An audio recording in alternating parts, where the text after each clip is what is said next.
Jadi walaupun kita bermazhab Syafi'i, bagi orang awam, kalau nak keluar daripada mazhab Syafi'i kerana tak terikat, bukan keluar, kerana kita dibolehkan mengamalkan Quran dan hadis sebagaimana diamalkan oleh mazhab-mazhab yang lain.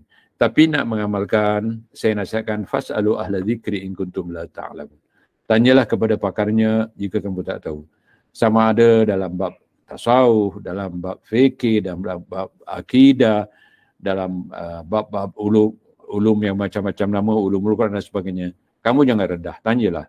Maka dia wajibkan kita bertanya kepada pakarnya. Jangan taklid buta sahaja.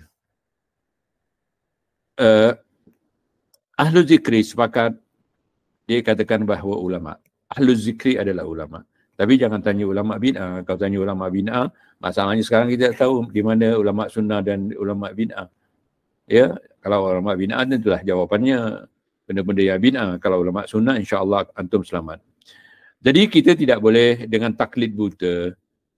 Para a'immah kita maksud saya adalah a'immah yang 4, Syafi'i, Maliki, Hanbali, Hanafi.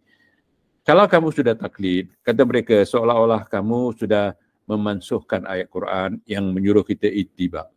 Yang mana di antara ayat yang dibawa oleh mereka, ittabi' ma yuha ilaika bir rabbik. Al-An'am 106. Ittiba'lah, perintah, wajib. Ittiba'lah apa yang diwahyukan kepada kamu oleh Tuhanmu. Bukan ittiba' kepada simpulan ditakuti simpulan itu